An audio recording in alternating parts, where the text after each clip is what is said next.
not reflect that of the staff and management of WNOV and W293 CX 106.5 FM Courier Communications, Milwaukee, but are the sole comments of the host and guest of this particular show.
Good morning. Welcome to Community Voice. I'm your host, Keith Parris. I want to thank everybody for joining us on this, the last day of July 31st. What up, DJ? Good morning. What's happening? Clark Kent, what's up? Who you with? Hey, man. Apostle. Bishop, chairman Apostle. of the board, Apostle. superintendent. Apostle. I was impressed with DJ yesterday. I think he handled himself well, didn't he? Because you threw him a curveball. I didn't. It was like, What a curveball. So anyway, as you all know, if you don't know, you're living under a rock. We're in the middle of a gubernatorial primary. We have our fourth candidate, Mr. Joel Brennan. Good morning. Morning. How are you? I'm doing great. Welcome, man. You still a racer. I'm still here. Nothing's changed in the last 24 hours for me. Yeah. When Kelda was here, I said, you don't have any scandals or anything. She said, if I do, I'll break them on WNOV. This has been, and I have some questions I'm asking the same questions, or we're asking the same questions that we asked the other candidates. But when you got in it, had you there's no way you could have foreseen. Of course not. No. And actually, here's the frustration is that I got in this race on December 11th, my mother's birthday, and I've been in ever since, never wavered on that.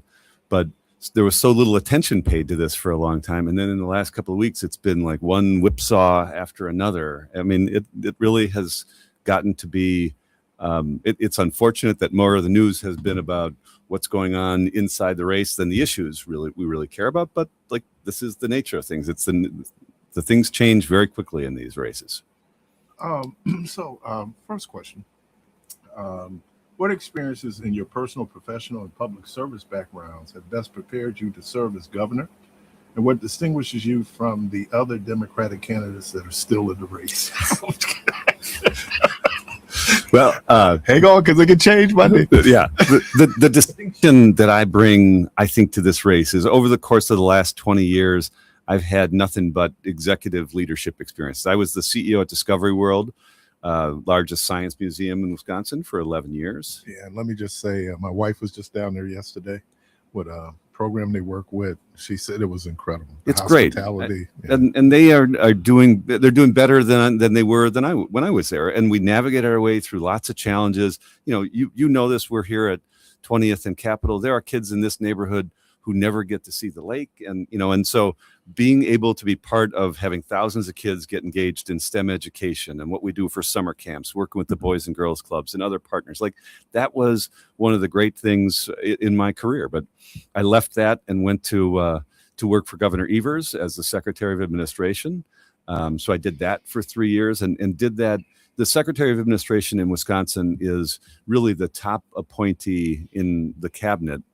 And the job is to run the executive branch. And so, I was able to do that after 8 years of Scott Walker and a right-wing legislature and kind of rebuilding Wisconsin that we had to do.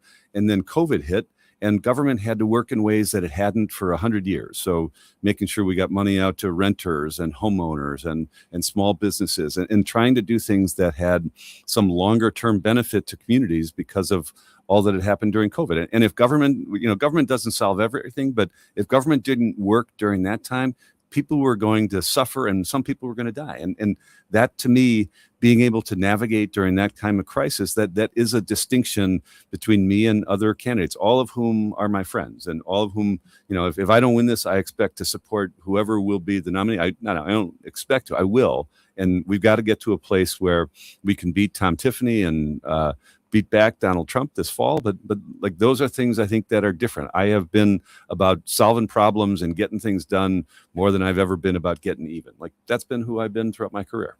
Just to follow up with that, you've been with the current administration, with the Brennan potential administration. I like the sound of that. Yeah, would there be any overlap with the Evers administration and Brennan, or could you expound on some differences that you Sure. Yeah, and I would tell you what I think is the great gift that Tony Evers is leaving to Wisconsin is a legislature that looks much more like Wisconsin than the one that he inherited. For many years, and this is when I was in the early years when I worked in his administration, there was almost a super majority in the legislature, in the state Senate, and the state assembly. And so Governor Evers' role really was to play defense and to stop some of the bad things that were happening. And then we had the opportunity during COVID to be able to spend resources exclusively because all those resources went to the executive branch. But here's how it'll be dramatically different is that we have the ability to go on the offensive rather than, defending things around the cuts that were happening in state government, the lack of investment in public education, the investment that stopped in technical ed and higher ed. Like those are the areas where we can make very big differences now because we can start to invest. There's an issue that people in Milwaukee know vividly is around childcare. It is one of the biggest K-12 education and workforce issues in the state. There's $1 billion every year that sits on the sidelines in productivity, mainly from women, because they can't find affordable, accessible, or quality childcare. And that system's been broken. We've been propping it up with federal money, and what little state money we put into it went away on June 30th. And so you've got a quarter of daycares around the state that are in danger of closing. Everyone that's operating is their waiting lists are going up, costs are going up. Like my wife and I have 2 kids. We started those kids at Neighborhood House on the near west side 20 years ago. And I've been involved with Neighborhood House ever since. You start as a parent, you get on the board, and all of a sudden you're chair of the board. Like I've been doing this stuff for a long time. And I have seen just how we have, the impact you have when you've got really good, high quality early childhood education. 95% of brain development happens in 0 to 3. Like all the issues we deal with in K-12 education, everything else we do, it starts by the fact that we treat that as an afterthought so often. And so we should be investing in that. But you had a situation where Robin Voss, the leader of the legislature, like he said, well, when families have kids, mom should be staying home with it. Like that's not the world we live in anymore. This isn't June Cleaver is not coming out from the kitchen to do this. And we've got to be in a position where we can meet people where they are. And so like those are the types of things we can be on the offensive on that we haven't had the chance to be for a generation. Let me, this political labeling is what we do, right? And if your opponent can paint you a certain way or use terms that are, for some people, pejorative or negative, it impacts the campaign. Sure.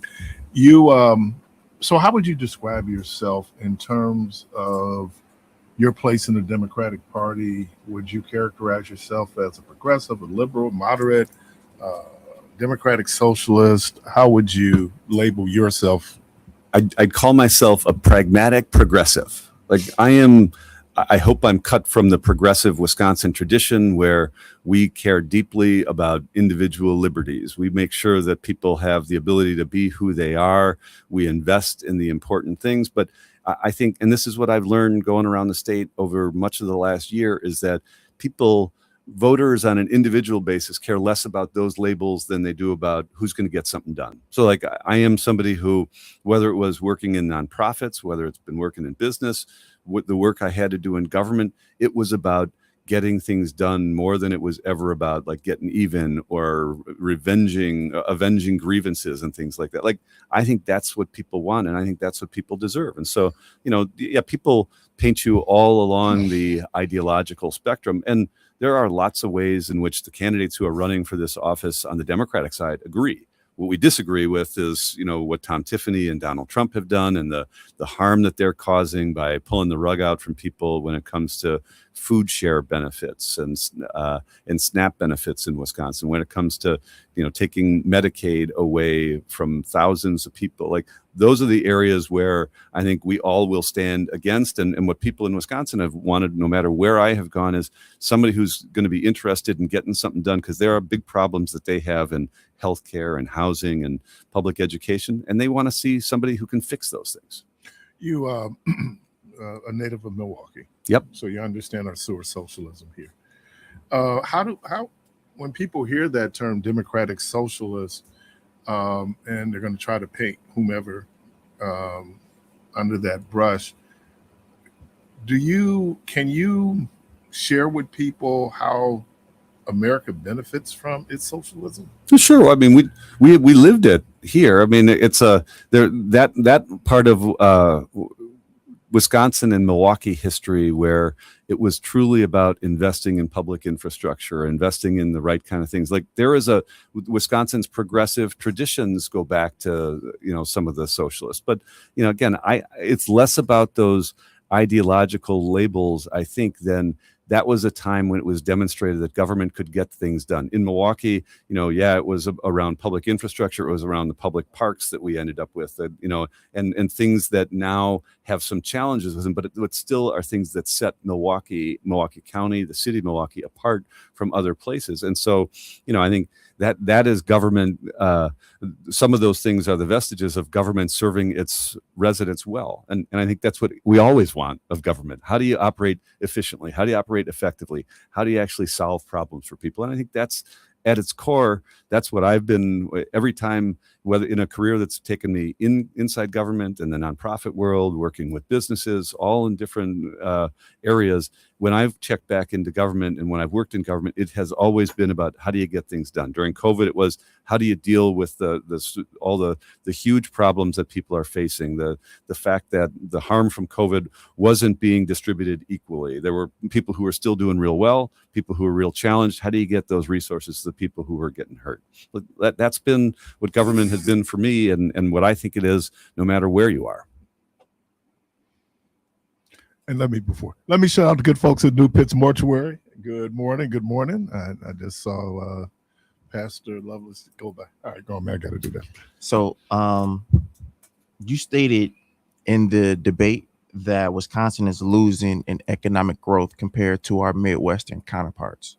So, can you explain how Wisconsin can get back on the winning path? Sure. And we're losing in different ways. So there is one of the areas that we all measure ourselves around is housing. And Wisconsin is short 70, 80,000 entry-level homes around the state, some here in Milwaukee and some elsewhere. And other states have that same challenge. We've all been challenged that way in the Midwest, but like states like Ohio and Michigan, they've been narrowing that gap in the last few years, where Wisconsin's continued to build. Like, we are not meeting the needs for young families here, giving people an opportunity. The average age for a first-time home buyer in Wisconsin now is 40 years old. We're telling young families that there is no pathway. Here in Milwaukee, you've got Wall Street firms that own and have bought up multifamily housing. And so, your rents are jacked up and you're not finding ways for people to even, think that they could ever get to that. So, one of the things that I have laid out is, like, in Michigan, the governor put down a stake and said, I think she said 75,000. They were going to build 75,000 new entry level homes, and they did that, and then they kept kind of building on that. We need to do that in Wisconsin. What I would say is, I've said we'll do 100,000 homes in my first 4 years, meaning that would be about double what we have done. It can't be the only thing. We need to make sure that we're doing home buyer counseling, that we're doing down payment assistance, that Axe Housing that operates here in Milwaukee, and there are others that do some really great work in getting people into homes, and that knits communities back together. In this world of division and chaos that we live in, like there are things about rebuilding neighborhoods, some of them right around here where we are, that there are private sector efforts involved, nonprofits that are doing it. Government just kind of needs to be alongside there and be part of that solution. And I think that's what we can do in Wisconsin. I spent the first year of my time in the Evers administration working on the Foxconn deal. If people remember that, it was supposed to be, Wisconsin had $3 billion potentially of exposure in that. And it was supposed to magically land in Racine County and 20 million square feet and 13,000 jobs were going to be created. And we found out pretty quickly that Foxconn was better at putting out press releases than they were ever going to be at putting out plasma flat screens. And we needed to make sure that we were investing in the right things. And I think that's the difference. We can, use those things that Scott Walker and Donald Trump called the eighth wonder of the world. Well, it didn't turn out that way for us. Or we can invest in our own, invest in infrastructure here, invest in education, start to do things that are, invest in childcare, start to do things that are going to have long-term benefit, and where you're kind of doing the building blocks of how you're going to actually get things done. And just kind of in vein of this idea of what you're going to do fiscally, question right now is public education. How do we adequately finance? Well, one, does the state have a role in making sure that, regardless of the municipality, that public education is fully funded? And then two, what are some of the things, we talked about the 400-year tax. So where are you in terms of that? And now with the expansion of choice throughout the state, talk about how that impacts public education. Sure, lot in that question. I'll try to get to it. And if I don't answer, keep asking me. But one, when it comes to funding public education in Wisconsin, and you see this, you've seen it in Milwaukee, but you've seen it all around the state, where we're pitting property taxpayers against kids in community after community. And the reason I say that, this spring, when we went to vote, there were 72 school districts that went to referendum, 60 of those for operations, meaning just to keep the lights on and do the basics. It wasn't to build a new science classroom or a middle school. It was just to keep the lights on. And that in and of itself is that's what's wrong with Madison and what's wrong with what we're doing around public education, because we are not, we're forcing local communities to decide whether they're going to raise their property taxes or meet the basic needs for kids. And so the first thing that I would do is scrap the 33-year-old school funding formula that we had that was never built to last. It doesn't meet the needs. It's actually under a lawsuit right now because, there's a group of parents, teachers, administrators that want it declared unconstitutional. And it may well, as it works its way through the courts, it may get to that, but that'll be 3 years from now. And our kids don't have another 3 years to wait. So first thing I would do is scrap that, build a funding formula that is kid-centric, that says no matter where you live, what your address is, you have a value. And then you add on for special needs, you add on for English language learners, for urban poverty, for rural poverty, for transportation. That's the way that most other states have gone to. And that's how we start to meet the needs better in the classroom. The state also, yes, we have an obligation. We're only meeting about half. We're paying for about half of the cost of education in Wisconsin. If we went up to the 2/3, if the state picked up that 2/3, immediately you're going to bring down property taxes for places around the state and stop this pitting of kids and property taxpayers against each other. So like those are the types of things. But ultimately, it's also got to be around outcomes. You may have seen this. You guys may have talked about it. But recently there was a measurement for 38 states of how states were doing in the recovery from COVID. And out of those 38 states in math, Wisconsin finished 33rd.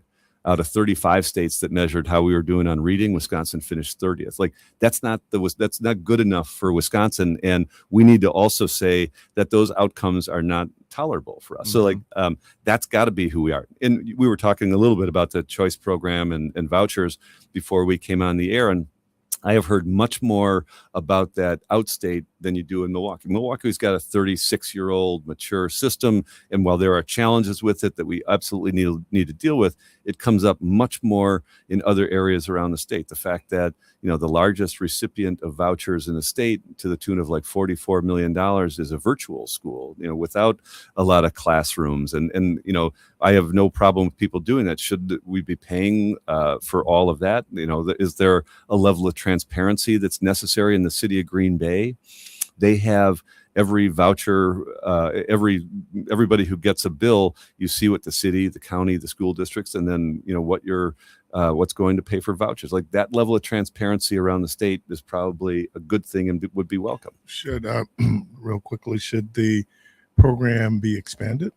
I don't want to expand it statewide, and it hasn't expanded in the city of Milwaukee. It's been kind of in a place where it has, I think, matured and stayed pretty stable for the regular or over the last several years, and I think that's okay. I think more than anything, it should be about how are we holding ourselves accountable for better outcomes here. And in Milwaukee, like that is the case for public schools. It's the case for charter schools. It's the case for private schools. How are we getting to a place where they're all performing better for our kids? Should, yes or no, should it be phased out in Milwaukee? No. Okay. No.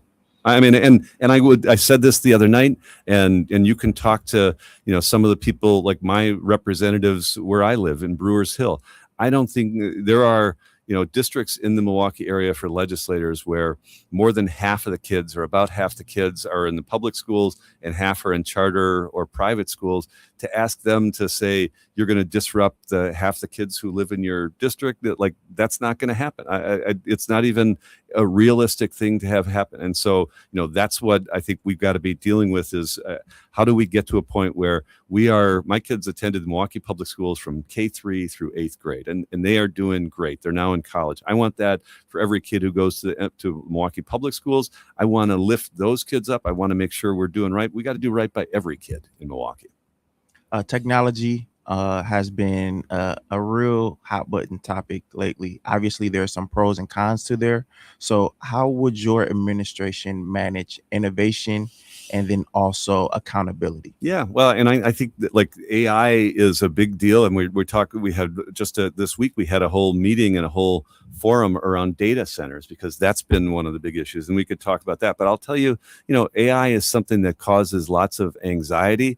We were at an event last weekend where we were talking about how older Wisconsinites are being preyed upon by very sophisticated AI efforts that try to try to get money away from them and try to ruin them. Like, we've got to make sure we are doing everything we can to stand up against that. But by the same token, there's ways that technology can make us work more efficiently, more effectively. Like the tools that we have in government ought to be, we ought to create whatever we can to be against the really sophisticated technology that is trying to do harm to people. So it is complicated. There are ways for us to do that.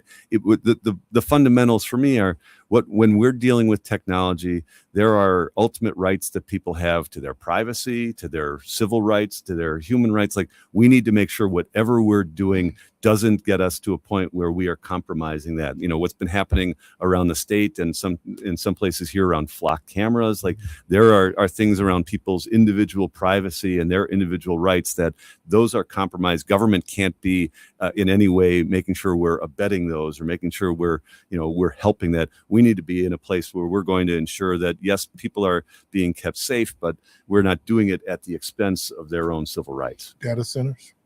Data centers, I have called for a pause on the construction of new data centers until we can come up with some 4 or 5 basic guardrails that the state never put in. And to me, that wouldn't take a year. That would take 90 days because there's legislation about making sure that nobody pays for these aside from the companies that are putting them together, that there's real environmental regulations and teeth around that, ensuring that if they're going to get built in Wisconsin, it's by Wisconsin union labor. And then 4, making sure that there's a vehicle for local government and local citizens to have a place in that conversation, like that we never have these non-disclosure agreements again, where these things come and they're 98% baked before anybody in the community knows about them.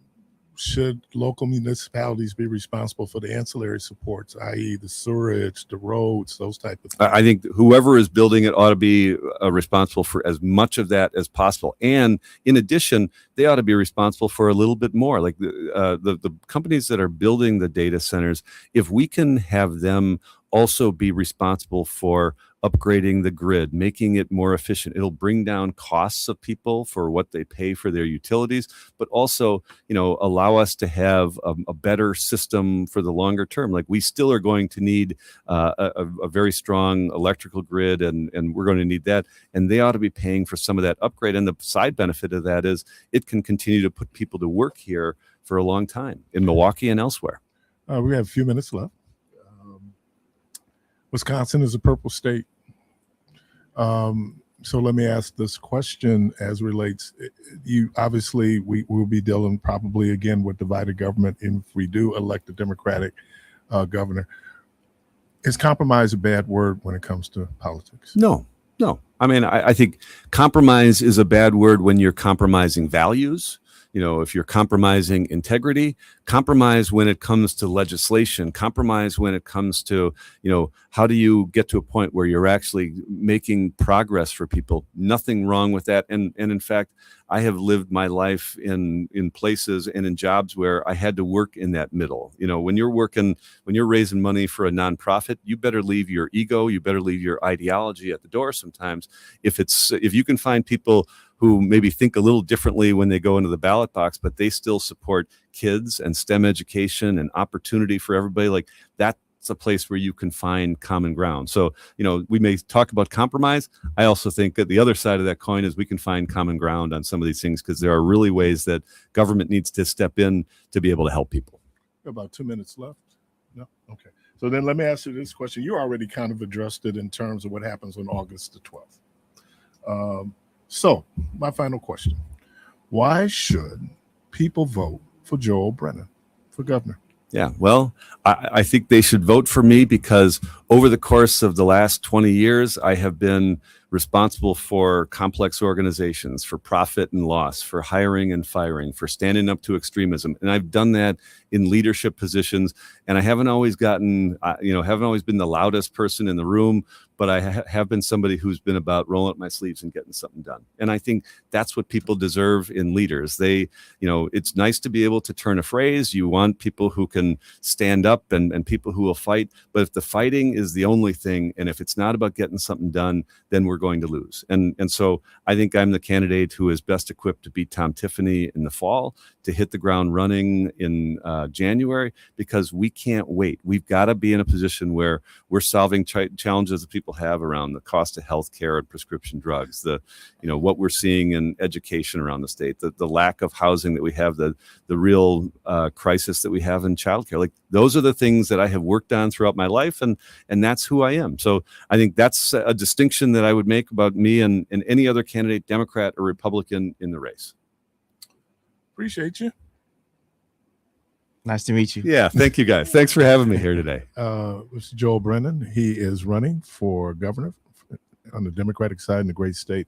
He's running for the nomination of the Democratic Party for the great state of Wisconsin. Man, I appreciate you. Thank you for coming in, man. Yeah, thanks a lot. And and win or lose, certainly love to have you come back. We will. I will. I live in this community, and I'm not going anywhere except to Maple Bluff, maybe where the executive residence is, but I'll still be back in this community. I will never not have roots in my hometown. Well, appreciate you.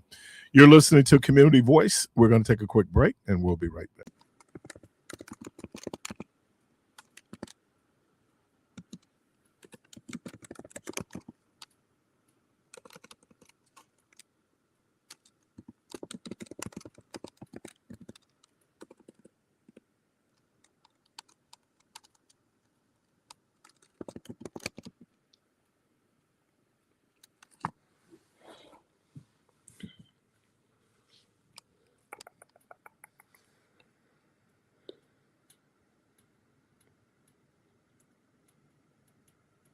All right, welcome back. And we have with us, joining us via our video link from Madison, Wisconsin, Pastor Marcus Allen of the great Mount Zion Baptist Church there. And how you doing, man? I'm doing well. How you doing? Good I'm morning. doing really well, man. Good morning. Thank you for making yourself available. We wanted to have a discussion with everything going on politically. You know, we still have this issue of Corey Ruiz. Can you just kind of bring us up to kind of get us to how we're at this point right now where we're having this discussion about this particular case? Yeah, just last week, Wednesday, police got a call that a young man was opening car doors.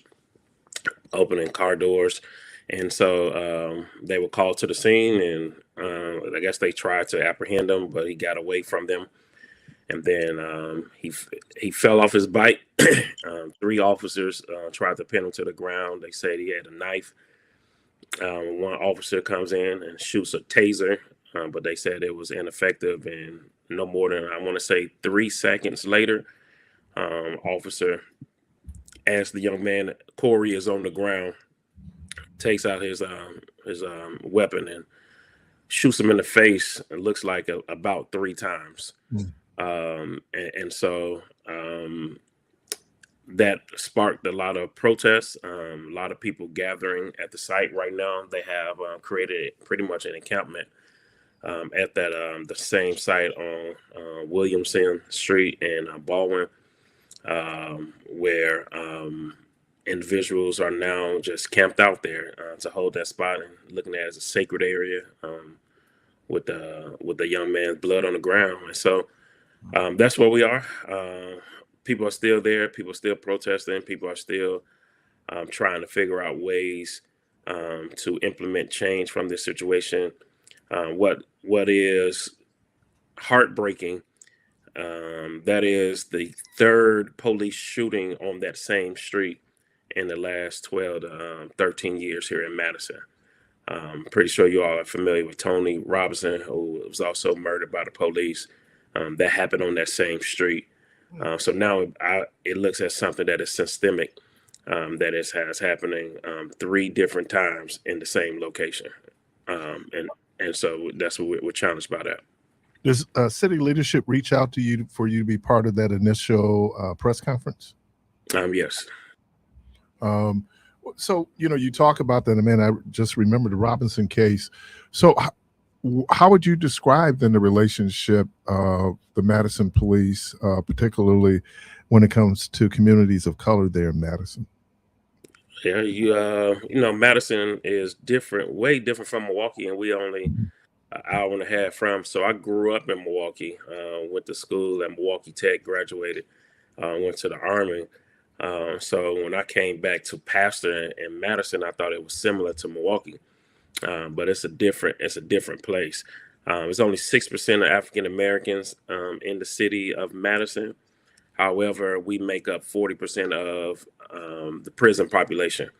One of my members is a public defender, and he said, "Hey, if you go to the courts and sit in the courts and see who's being tried, you would think that Madison is a predominantly black city, and it's not. If you look at some of the reports, you'll see the African Americans are pulled over more and go to jail or ticketed more than our white counterparts. I go to the juvenile detention center every second and fourth Sunday to talk to and mentor and trying to provide a different direction for those kids there. If there are 10 kids there, 8 of them are black males. And so the systemic things that it just is prevalent as it is in most places, but it's very prevalent here when it comes to policing. That of course we're going to get more more jail time, more arrests, and more attention than others. So right now, I'm trying to, you were there at the press conference. How is and I'm putting this in quotations, the Black church responding to this issue there in Madison? Yeah, so Yeah, the press conference. No, that I was invited there, and we already have a pretty strong presence here. No, it's not many. Like it's not. We have about 20-25 Black churches in the city of Madison, and so what we were doing, we respond definitely first with prayer. Our intention is first we need to get God involved, get God's attention, what's going on. But we also very intentional of galvanizing our community to come together to make sure that that we're getting results. Number one, holding accountability to the police officer, to the city and the police department, and then we are partnering with other organizations, other groups, leaderships, organizations around the city that's demanding those things to be happen. So the Black church initially, so we did a prayer meeting at my church on that Friday night, and then on that Sunday of last week, we went to the site. On the site, and we stood out there with all the protesters. We even had a tent where individuals wanting prayer. We'll pray with them because a lot of people out there mourning. A lot of people are hurting. A lot of people are discouraged. A lot of people are upset. And so we praying with them, and we pray with some parents or family members who have had to deal with this issue of being murdered by a police officer. And so we prayed over those family members that are there, but then also we're standing in the streets. We're sending in complaints, trying to get the accountability as much as possible with our city. One of the things that was striking to me was how the community reacted or responded to this shooting. I know you're familiar. What is it? The Jacob Blake's case down in Kenosha, our guy here, where we had. Why is it such a difference in how people respond to a situation like that in Madison compared to other cities? What you mean? Well, there was violence in Kenosha. There's violence here in Milwaukee, Sherman Park. I'm not aware that there was violence there in Madison. Why was Madison so different than these other situations? Well, it shouldn't be violence. I'm not one for violence, and I'm glad that it's not. I'm one that we can get our voices heard without burning buildings, without throwing glasses and burning stuff up. That's something that I'm not for. But I think Madison is a different city. It's a different city than Milwaukee. It's different than Kenosha. We've been out front trying to help people navigate that anger and that rage in different ways, saying their voice, making their voices louder rather than burning businesses and and tearing stuff up. So I'm glad it's not that way. But to the reason why, I really can't tell you. Just different people in different cities. In terms of, do you think body cams would have made a difference in this situation? No, I don't think so.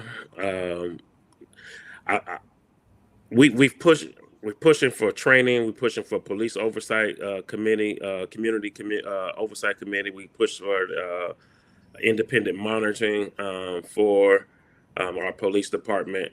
I think it all comes down to the character of that individual. No matter what, they can have all the right training, they can have all the cameras around, but if that character of that individual is not one to attempt to bring justice, even in hostile conditions, and intentionally trying to de-escalate and not escalate the situation, it all boils down to the character of that individual who is having that interaction with someone. So do I think body cameras should be necessary? I really do think they're necessary. Do I think they change the outcome? No, I don't. So you talked about that. So you think it's an issue of training?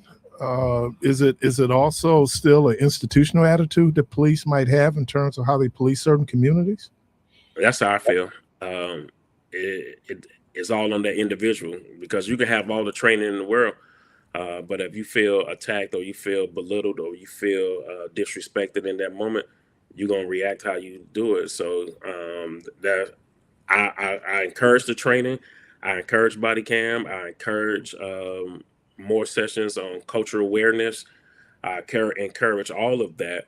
But if your character still is not that, you're one that to be intentional about de-escalating the situation rather than escalating it, it really won't change much.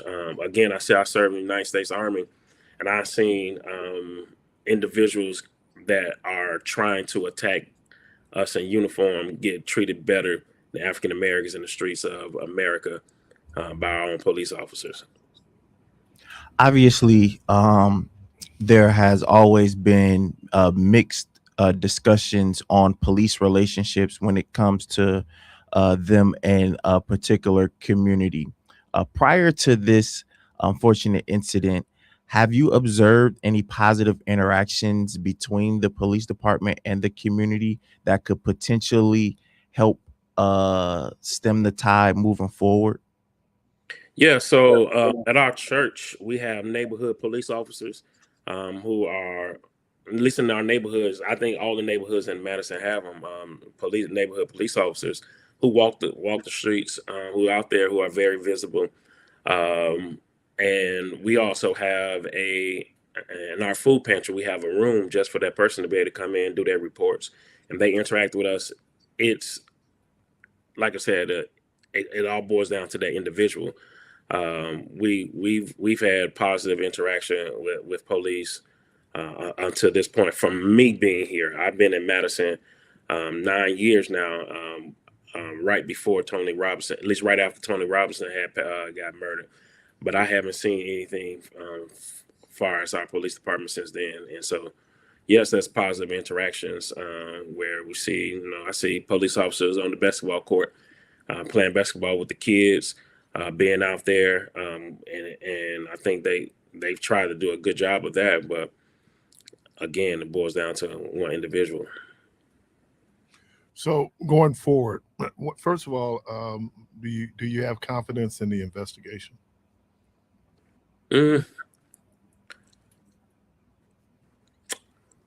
Not really. I'm gonna be honest. I'm pretty sure your listeners, everyone, understand this. This is a normal play of how things go.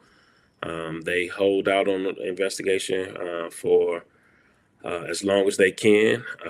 They attempt to wait until the protest is over and people stop screaming and yelling, and then they put out what happened and what they seen happen and how they perceived it happening, and it's always going to be in the favor of the city because they got to protect themselves. When George Floyd died, I was served on was murdered. I served on a task force to improve policing in Wisconsin. I think Voss was over that. I'm pretty sure you all remember the time where it was trying to come up with some policing, but the Republicans, they would gavel in and gavel out after the governor was called into session. And so in order to appease what was going on, they had this task force formed. And I sat on there and I told initially, I said, hey, I don't want to do it because I think it's going to be a dog and pony show and there wouldn't be no actual results to come out from this. And so we served for weeks and months, bringing in individuals who had interactions with police and was unfavorable for those persons, even those who were struggling from mental health issues. And from that, nothing. And nothing came because, it's the system and you got to protect the system. And so confidence level is not that high. But my hope is in the people who continue to beg and plead and desire fair and equitable treatment for all individuals, no matter what, that no one should lose their lives when they come into contact with police officers for what they're doing. And the goal is to de-escalate and not take it up to a level where you shoot someone in the face multiple times. Pastor Marcus Allen, Mount Zion Baptist Church there in Madison. Thank you, man. I appreciate you, man. All right. Thank you all for trying to get us involved and seeing what's going on. Like you said, we're a different city. Madison is a peaceful place, and oftentimes, but it's just this is a challenging thing to see a family for a young man, Corey, his family suffering. I don't know if you all saw the press conference with Ben Crum and his daughter saying, "Hey, everybody calling my dad a criminal, calling him all different types of things, but he still was my dad." And so that was real painful and heartbreaking to see. And so we're just here trying to help as much as we can, trying to be the church in the midst of all of this, to be intentional about putting Jesus out front. That's what we do. But we also want to hold people accountable for the things that they have done and continue to live out Micah 6 and 8, what the Lord tells us to do, what the Lord has required of us to do justice, to walk humbly with our God and to do this work that God has placed in front of us. So thank you for giving us this platform. And thank you, man, for making yourself available. My good friend, Pastor Victor Mans, facilitating this, man. So I appreciate you. Great. Thank you. You provided a lot of insight into the differences in Madison and just the work that you're doing. So I really do appreciate you taking this call. Thank you, man. Appreciate it. Thank you all so much. Yep. You're listening to Community Voice. We're going to take a break and we'll be right back. Caller, before I get to you, let me do the perspective. So just be a little patient with us. TJ. The Democratic primary for the state of Wisconsin has garnered national attention. The start of this process was very chaotic. And as we wind down to determine a Democratic nominee, the feeling of a chaotic race still remains. Just in the past few weeks, we've had multiple alleged scandals, multiple candidates drop out of the race, one candidate drop back in the race, and an endorsement by the current governor, not to mention, he said that he wouldn't endorse anyone during a primary. And his endorsement is for an individual who is not a former lieutenant governor, nor a member of his very own cabinet. In addition to everything mentioned, the state just observed the candidates debate each other in the beginning of this very week. With every bit of seriousness, this definitely reminds me of March Madness, only in July.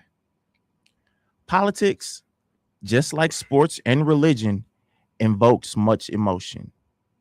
With only one full week left until Election Day, I'm sure the ending of this primary showdown will keep us all at the edges of our seats. Although a particular candidate has led in almost every poll, including the two most recent ones, the undecided voters still lead the pack by a significant margin. I, too, am a part of that group who are undecided. If I had to take a guess, my decision won't be made until Election Day. In this time, I will be reviewing policy stances, reviewing the most recent debate, and engage in productive conversations about each candidate that is remaining with those who I'm close with. Political maturity has taught me that there is no perfect candidate. No one will align 100% with my views and opinions. Understanding that is political maturity as it relates to me personally. Many have sparked discussions about the establishment's ability to manipulate the race, while others are intrigued of another candidate who has received pushback from both sides of this very race. Surely, this Democratic primary has been a roller coaster, but brace yourself because the ride is not over yet. Appreciate you. And the key word there is Democrat, democracy, and democracy can be messy. Mm-hmm. And we know that. One little cleanup.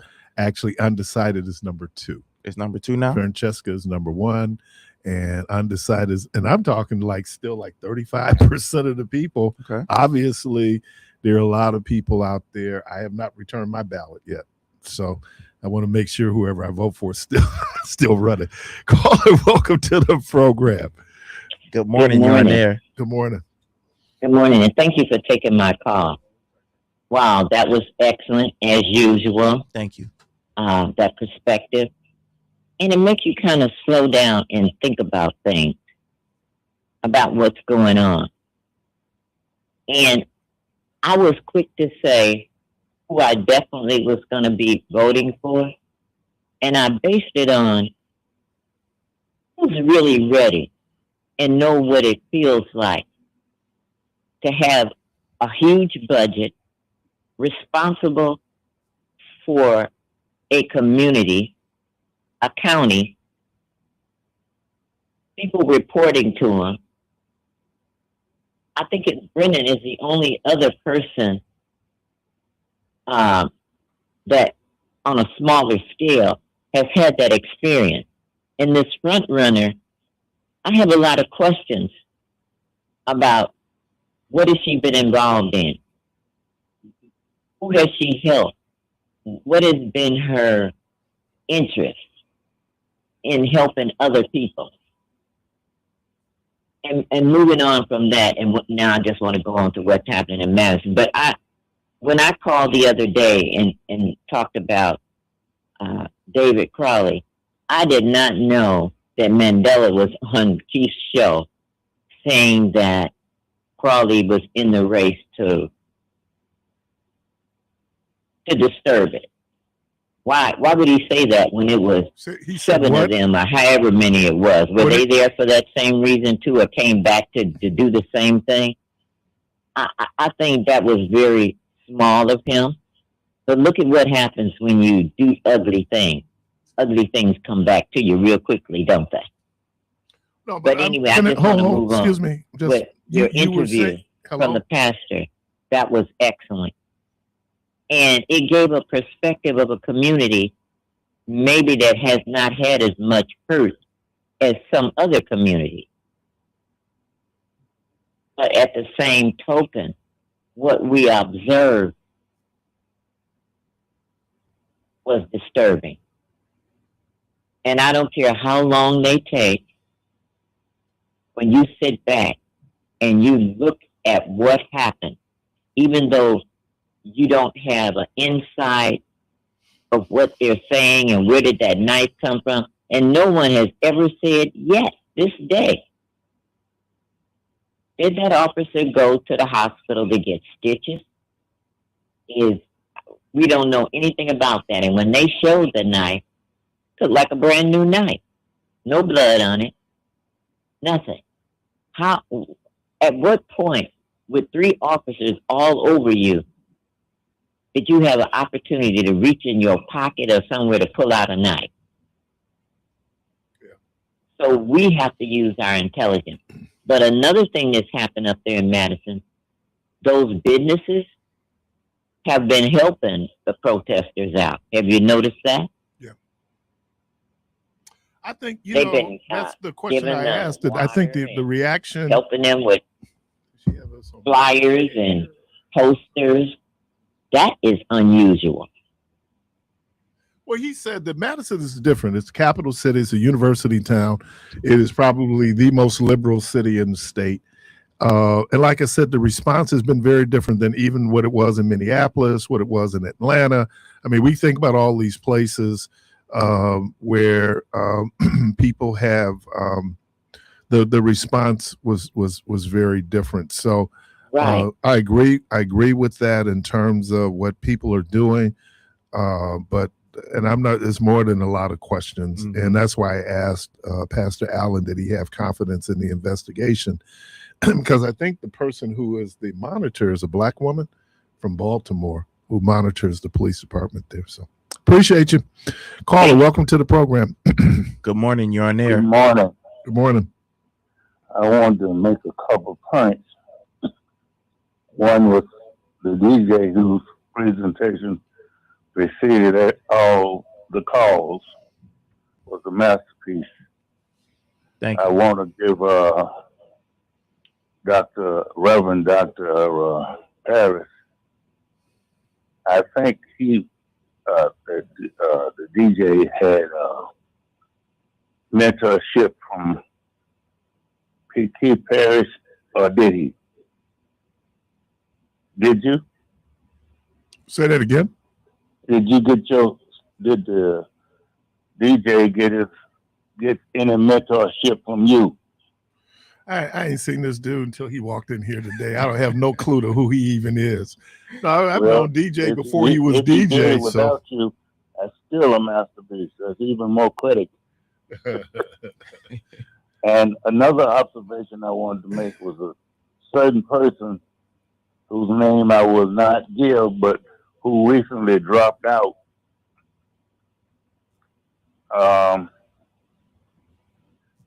I'll just say he dropped out. And y'all have a good one. Mm-hmm. Yeah, I agree. This has been one of the most craziest. Maybe COVID. You know what we were going to do when we were going to vote in that spring election. How we're going to vote. I mean, but this has just been where. Have you ever seen anybody get out the race, then get back in the race? Mm-hmm. You know, the fear that the Democratic establishment mainstream has in terms of, and that was the question I was asking about labeling, mm-hmm. that whole democratic socialism, where people hear socialism, they equate socialism to communism, and boom, there you go. So those people, they're not the same. Oh, of course they're not the same. And then the crazy thing is that America runs this dual system. It's a capitalistic, socialistic system. Mm-hmm. If we didn't have socialism, we've had anarchy. Part of what we response, that whole progressive movement, had everything to do in the early 1900s in terms of disparities, in terms of the very, very rich, and then everybody else. And then, you know, you come back from World War I, veterans are basically, there was a promise made to veterans, those whole bonuses that they never got. Communism, not socialism. Communism is now getting a foothold in America because people want to address the inequities. And I just kind of see when you have a rise of so-called democratic socialism, that's usually in response to the glaring disparities that people experience in this system, in spite of what the dude is saying who's currently in the White House. America's in trouble. Economically, we're in trouble, right? This war is not helping. You know, it was already coming off of COVID, that high inflation, all those things, and the recovery was coming and it was moving along. There was recovery. So I think when Joe Biden took over, it was something like 7% inflation. He had gotten it down to 3%. But then all these other things, because everything in the world impacts everything else in the world. And I think we're beginning to understand that. And that's what happens. And let me be Malcolm for a moment. That's when chickens come home to roost. You know, that people who voted for the current president based on either his whole position. I think a lot of people was race, because the people who probably was voting for him for the most part felt like, well, we're secure. He's not talking about us. He's talking about them. Mm-hmm. But then you come to find out it takes a fool to learn that love don't love nobody. And the very people who supported him are some of the people who are being most victimized by the policies of this administration, right, and of this Republican-controlled Congress. So I say it all the time. People cut off their nose to spite their face. Yeah, I mean, people pimp your feelings, man. And so if you're a racist, mm-hmm, and somehow you want to feel like the reason why you're not getting ahead is because of some brown immigrant, that resonates with you. And then the reality hits. How many people who supported this president were beneficiaries of the expansion of those what were they called, the subsidies, mm-hmm, right, for healthcare? I mean, you know, we get to even with the cost or the deductions and the changes that it will be coming up with Social Security and things, you know, dude is taking away at your very income, right, for a lot of the baby boomers, right? Mm-hmm, mm-hmm. But they still support them. we want to be spoon-fed information, and what you're spoon-fed is what you just take for truth. But that's not the case. You have to do your own research, and the fact that a lot of people don't do their own research is the reason why a lot of people cut off their nose to spite their face. And I think, even when we talked about this primary, where, it was some people going like, well, why do you have 2 black people? They taken, well, when you look at the percentage, and again, on the Democratic side, black people are more apt to vote in that primary. But there was a lot of it was our perception of that person, things that may or may not have to do with how that person would govern. So, and I understand that's part of the equation that goes into politics. But in some ways I'm smiling because I think I like to see democracy. This is democracy in action. Yeah. And democracy, like I said, is not always pretty. I spoke about political maturity, and I've had to grow in my political knowledge and not be so emotional on some points. Politics is still emotional, and I will continue to be emotional when it comes to politics. But to understand that the primary is just the primary, and you alluded to that, as well as Dr. Myers alluded to that, where this is the time to figure out what everybody's got going on. This is the time to, if you really support an individual and they may not be as high in the polls, to continue to support that individual, because it's just the primary. When we move forward into the general election, the stakes are even higher. Right. And, one of my biggest pet peeves is that every election cycle, we always say that the stakes are the most higher. Existential election ever. Right. That's one of my biggest pet peeves. But, in the general election, that is definitely the case, because we are a purple state, because we are changing new leadership, and that could have various consequences depending on your background. And the cool thing is, for me anyway, because they're competing for my vote too. And to be able to have that one-on-one or two-on-one, when you have that conversation, it gives people, because when you're doing a debate, you only get X amount of time. Right. I think that I've been impressed with the 4 that I've had the opportunity. I've been impressed with all of them. They were enormously talented people. And so to be able to get, and I wanted people to be able to hear that outside of all that background noise. Then you can make up your mind, because look, if you already set who your candidate is, that's good. There's nothing wrong with that. Right.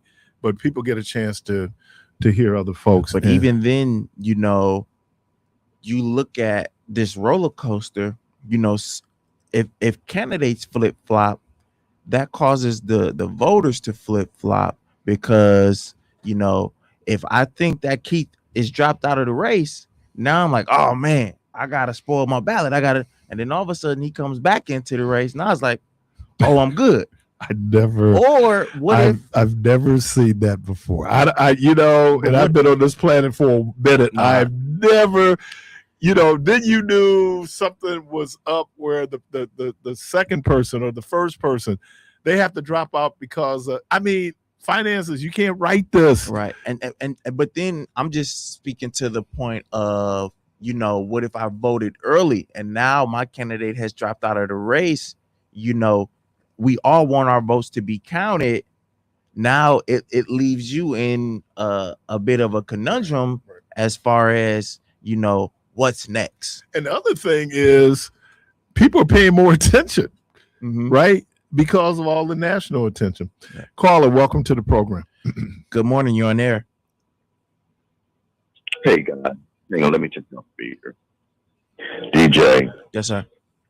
it's okay to be emotional. This elections, you're supposed to be emotional. And what bothers me sometimes these days when I call, because I get emotional, I think it upsets people. But if we don't take this stuff up, anything that we should be taking serious is our elections and our vote. So if you just are melancholy about that and, you know, oh, well, that's what bothers me. And so I think that you should get emotional when it comes to voting. Something that really bothered me last week, and I've been trying to get in all week to say this, and all the candidates that Keith has come on the show, he's absolutely correct. I like them all. I think all of their answers were good from the little time that they had. I think Keith was a good interviewer when he interviewed them. But you know what I loved about it? At the end of the day, when Keith asked a question, he said, not the one before, he said, why should we vote for you? The other one, what's going to happen on August 12th. on August 12th? And each of them gave the same answer. We're going to stand and support each other because we cannot get Tom Tillis in there. And that made me feel so good, because what bothered me last week, and this sounded like an older guy, that he said that if Mandela Barnes is the one that comes out, he's staying at home. And Keith said, you know, if you stay at home, that's a vote for Tom Tillis. And Tiffany. He said, Tiffany, I'm sorry, guys. Thank you, Keith. He said he's staying at home. And that bothered me so much in my core. It's like, okay, we went through this already with Johnson and Mandela. This is serious. So if we think it's bad now, do you know how much worse it's going to get if they get in there? And here's something I wanted to say to you. I don't know if that was last week, Friday. Of course, you know, DJ, candidates have to do everything in their power to get our votes. But then where does our responsibility fall of doing our homework? Chief has a saying that he says low voter IQ. I think I'm a little bit above the low voter IQ. I might not be the brightest, but I know what I need to. No. Low information voter. Oh, I'm sorry. Low information. Thank you, Chief, for correcting me. Low information voter. So where is our responsibility of doing what we need to do? Oh, Hillary didn't come here, so I'm not voting for her. How crazy is that when you know the stakes and the outcome of what's going to happen? We have to take our voting more seriously, do our homework, what we need to do. This is not the time, if our candidate does not get through, to stay at home. And Keith and Michelle always say something, and then I'm surprised. They be like, be careful what we say over the airways, right, about our people, right? But then on the other radio station, I get a chance that we putting all this stuff out about the Democrats and about Mandela Barnes and how negative that might affect each other. Now, the Republicans this term they might be saying some negative things about one another because they know that Donald Trump is, oops, I'm sorry, can I get a pass? Yeah. No, okay, thank you. We up on a break. That's the first pass I ever gave, y'all. Man, thank you, DJ. I don't know. Well, I don't DJ, know if he should get a pass because I worked so so hard not dropping this dude's name, talking about him. But DJ did it last Friday. DJ ain't true to the game. Well, we all mess up every now and then, but I do get your point. We all mess up. We all fail sometimes. Because DJ did it last week, and he didn't even realize he had said it. That's true. And so we all fail sometimes. You know, we get caught up. But I guess the bottom line is guys, and if you're listening, we cannot afford to stay home. So I hope the guy that said that and other voters, we can't afford to stay home, guys. So if you haven't done your early voting or your mail-in ballots, and I stopped going to the polls on Tuesday because you never know what might happen that day. You could get sick or anything. And so I decided I'm going to start doing it when I get the opportunity, because sometimes we say, well, I'm going to get up and go do it on Tuesday, and then something happens, and now you didn't get a chance to vote. I mean, if you want to be old school, that's cool, but get out there and vote, guys. And God bless y'all all, and y'all have a good weekend. You too. I appreciate you. You're listening to Community Voice. Phone lines open 414-444-5250, 414-444-5250. Going to take a quick break, and we'll be right back. DJ the Protege. And welcome back, and you can join us today at 11 a.m. for our 11th annual Community Resource Fair at the Clinton Rose Senior Center, 3045 North Dr. Martin Luther King Jr. Drive. There will be tons of resources, money giveaways every hour, state fair tickets, the MPD ice cream truck. I said it right. Versity mobile unit, giving blood, mobile survive alive house, book bag giveaway, a demo drive of a Tesla, and fun for the kids. Again, that's the WNOV, the 11th annual WNOV Resource Fair that starts at 11 this morning at the Clinton Rose Senior Center, 3045 North Dr. Martin Luther King Jr. Drive. Caller, welcome to the program. Good morning. You're on air. Good morning. Good morning. Yes, Keith, I think yesterday you was asking Michelle, was that Lauren Ingram in the background at the fault? Yeah. Sherrod. Yeah. It was. Okay. I thought it was her. I didn't have a clue. I just remembered them announcing that was her, over there, was just making a comment that, like, I could just imagine what type of story, she had. And I was with a person yesterday really believed it wasn't COVID. I had to explain to them that was the Republicans, I said, that man helped him with the AIDS, medication. That man is deformed, right. No hoax or no crack and all that. Thank God he they was want there. to make it out of. Thank God he was there, because I could only imagine had dude had his personal pick in there, all the science, and that was the whole piece around that. People died, and there's people believe that people died who didn't have to never die. died before. That too. So well, Trump said it wasn't nothing going on. Remember, he hid it from the people for a long time. Why you leave, man? Oh, my bad. We're gonna have to let you go, bro. We gave one. We can't do well, it. We give y'all done gave one. Go on, man. I'm not gonna do it. Go on, bro. What did I do? Break some rule or something? You said a name. It's Friday. You remember on Friday. I hate to even mention his name. I apologize for that. Yeah, though. so you got to describe him without using his name. I hate to hear his voice. Yeah, describe him without using his name. Oops, my bad. Go ahead. Go on, man. Go ahead. You can finish. Oh, he left. Okay. Now, great minds think alike. Mm-hmm. And boy, oh boy, people. I know Dave Chappelle is just loving it. When I was sitting up there and I watched Fosse, and he, man, I was doing like 1, 2, 3, 4, 5th. Then he had to sign up spell FIF. But and this is why, like, I'm never really a big fan of politics or whatever, because it's a problem when you do it, but it's cool if I do it. The boy did that too. The dude is in office. Oh yeah, he did that too. Yeah, you know what I'm saying? Yeah, but they wasn't tripping when he was doing it. And see, that's why when he threatens to sue, people say that's fine, because then we get to depose you. Right. And when you under oath, now, so they in the first term, remember, they wouldn't let him go and sit for deposition. No, they wouldn't, because they knew he'd lie. So. Did y'all see this? Y'all didn't see this one?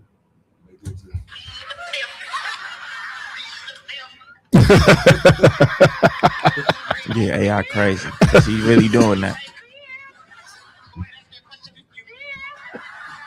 God, I was crying. Man, that's all I kept thinking, like Dave Chappelle.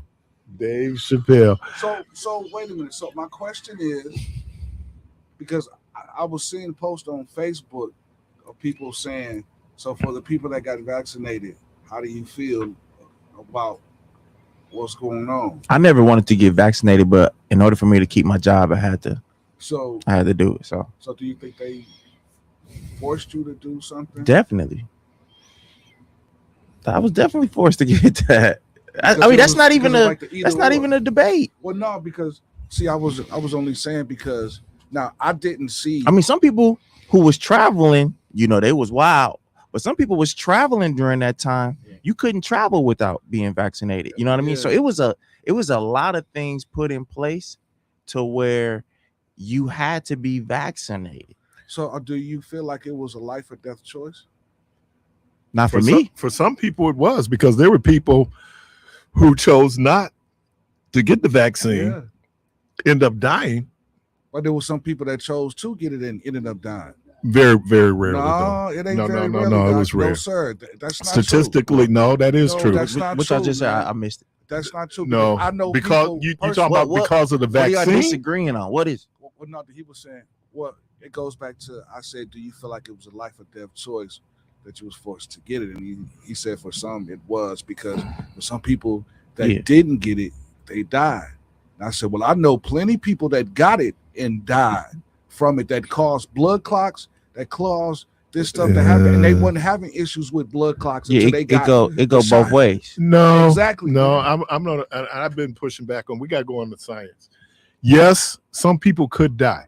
The question becomes, if you give out 98 million vaccines, I'm just pulling the number. You give out 98 million vaccines and 15 people die, that is statistically that because you're always going to have exceptions to the rules.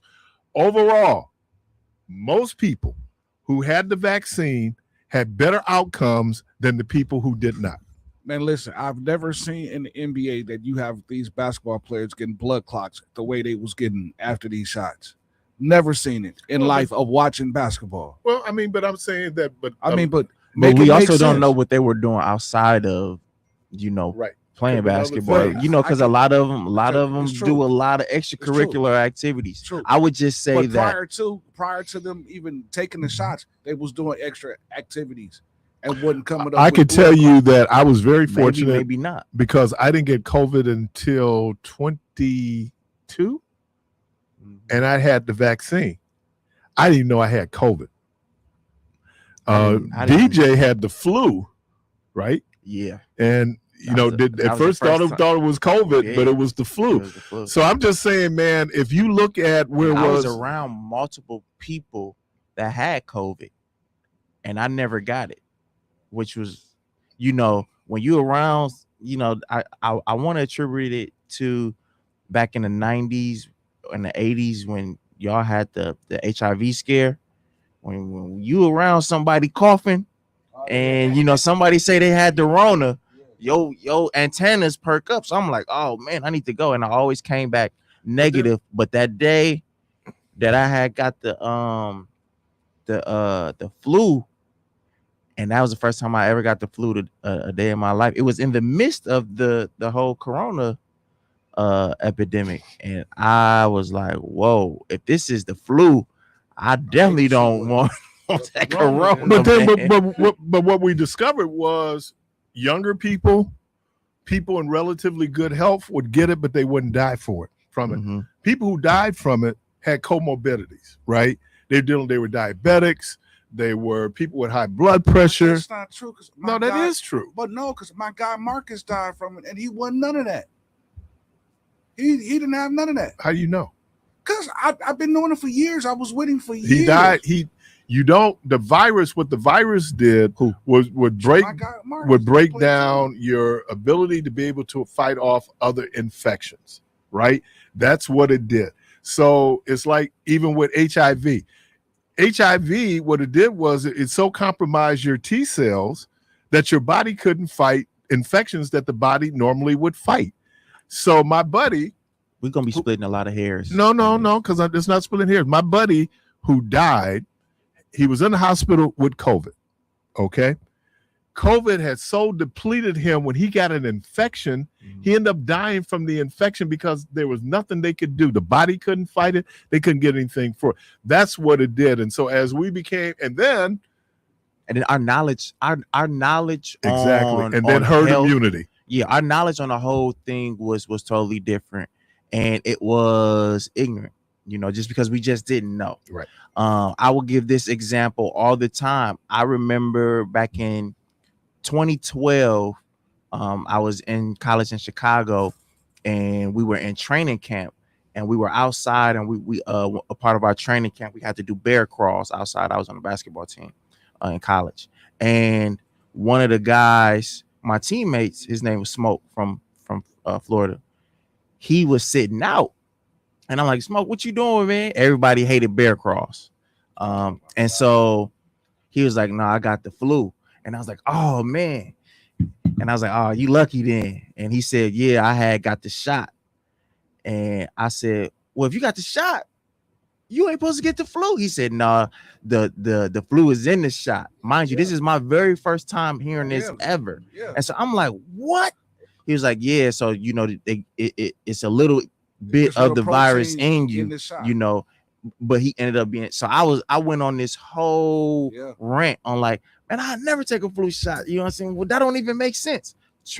Translate that to when we took the COVID vaccine, and around COVID, and everybody had that same ideology of, if I take this vaccine, I'm not supposed to get it. They didn't do it. They didn't use that. They went into something else's RMD.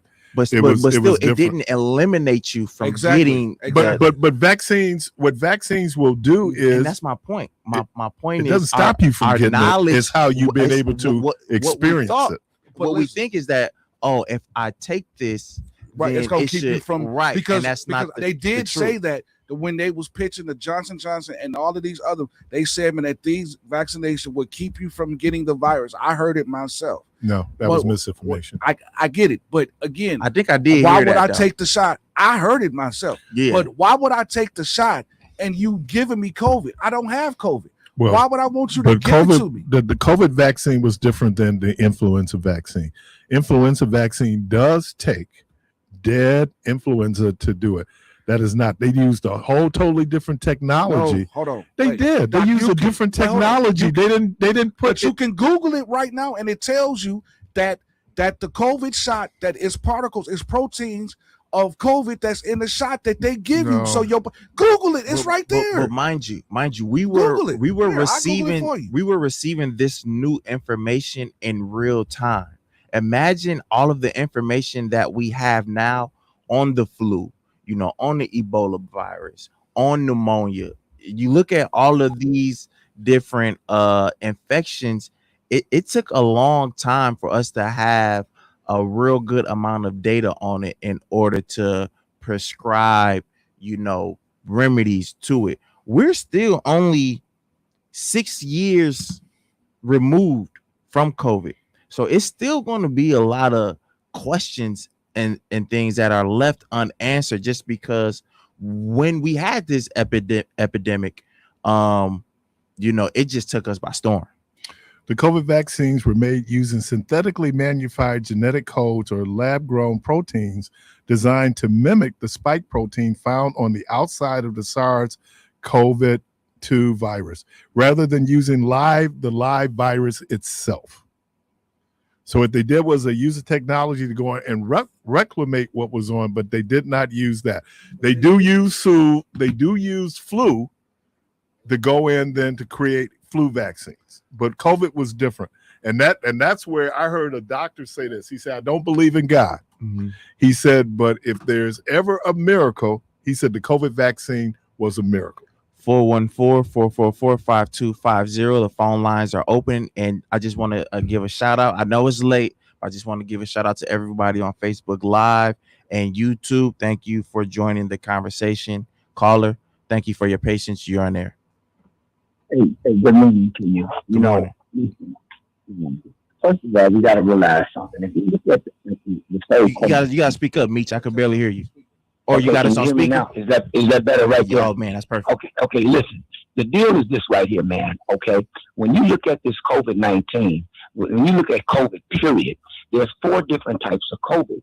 So and then it gets to the COVID-19. So when you go there, you probably be diagnosed with a COVID, but it's not necessarily the 19 virus. And when you look in the city of Milwaukee, let's look at how many people actually died. If you go to the Milwaukee County deal. I had the coroner come on my show at that time, and a lot of that stuff was fluff. Listen, only 1,600 people, and that's too many, but they died from COVID complication about, and 1,600 people died in 2021 on COVID. Now we got a state here, we got a city, a county, and this is the county now, of what, about 6,000 people here, and 1,500 of those were COVID-related deaths. So what it was is, man, and then you have to realize something about that shot. Who actually was behind the shot? Who was orchestrating this? Bill Gates, man. I know a girl right now that got pregnant 3 times. Every time she get pregnant, there's nothing there. It's like a fake miscarriage. You understand what I'm saying? And so I'm gonna tell you that, and I'm not making this stuff up, man. Those doggone shots and all of that stuff, man, was built to, I really do believe this, that it is a part of the population control. We don't know what that effect is going to have 10, 20 years from now. These people are mad scientists. They go into these laboratories. Just look at the Milwaukee County for 2021, 2020, lower than that. But they was coming on the TV every day. The numbers are had us running around. Okay, Meech, I'm going to say this, and I get so frustrated with it. It is the science. Once again, you do not die. Oh, hold on, wait a minute. Hold on, man. You do not die. You do not die from COVID.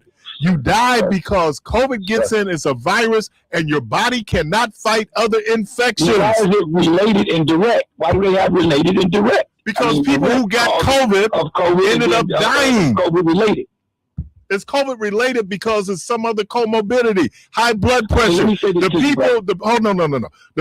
first 4 people I knew that died all had diabetes, and they had bad diabetes. How old were they, brother? Somewhere in their 50s, somewhere in their 60s. I don't know nobody in their 50s died from it right there. I'm telling you, man. That early in the game. Listen, my friend was up there. Right. I'm telling you, dude, that the science around it. The science around it is the important discussion. And what was up there. The science took the field, brother. Science took the field. Because they was trying to set up. Because they was trying to set them up. They was trying to set them up. And the diary said that, hey, yeah, he called in and he made him shut it down, and he feels good about it. Hey, man, the man, hey, look, if we ever get his diary might be printed for the public. This guy, your science has messed up the whole economy, and they need to take him to the world's court. Him and Bill Gates and all the rest of them. Do you think, in retrospect, people will look at it, for example, there were churches who pushed back on the shutdown. Yet in the black community, I'm not even going to talk about in the white community, in the black community, preachers, bishops, Church of God in Christ in Michigan lost, was it four bishops? There was Albany, Georgia. Brother, can I say what I'm saying is that society has a responsibility. No. Society has a responsibility to say, because if people want to go on their emotions and their feelings, and you're dismissing science, people die. Okay, what do you think about pneumonia? What do you think about the deaths of pneumonia every year? Okay, what's your point? More people die of that right there since we have long buried COVID. Look at the statistics on pneumonia. We are not 30,000 people die every year from flu. People still don't go get flu shots. That's right. So why was the big shutdown? The big shutdown. Let me explain where the big shutdown came from. I did training through FEMA. They talked about pandemic. You ain't Dr. Fauci. Dr. Fauci called. Damn, dude, I'm trying to tell you. You just asked a question. Because I think I can answer this. Do it the right way, then. Okay, no, you can't tell me the right way. Bring him down, man. Hey, that was funny. All right.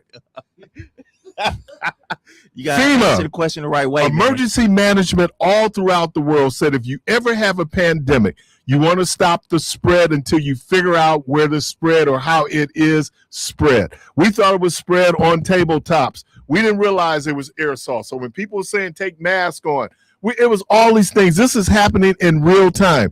But in the playbook, because the question they asked us, they said, if you have to shut down your operations, how will people still get their benefits? That was our tabletop planning. That was in 2008, because people were worried about this big pandemic with the bird flu. The bird flu never materialized to a pandemic, but COVID did, because that strain of COVID we had never encountered before. So you shut it down because we realized that when people were in group settings, people were getting sick. Now, as you go into epidemiologists and others go in and say, okay, then we come in with, oh, this is how we stop the spread. So it's all those things, but in real time, they shut down the whole world. Yeah. It wasn't just America, the whole world shut down. In China, literally, if you came out your house, you could be shot.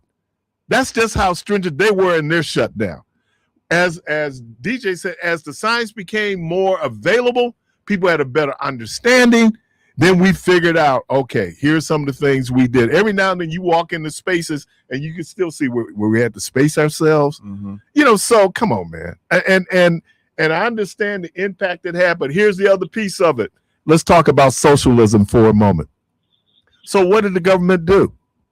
First of all, the government sent out $1,400 checks. Mm-hmm. The government then said if you had an organization, you could go in and get a low interest loan that you really don't have to pay back, in order to make sure that people would not lose income because they could not work. That was socialism.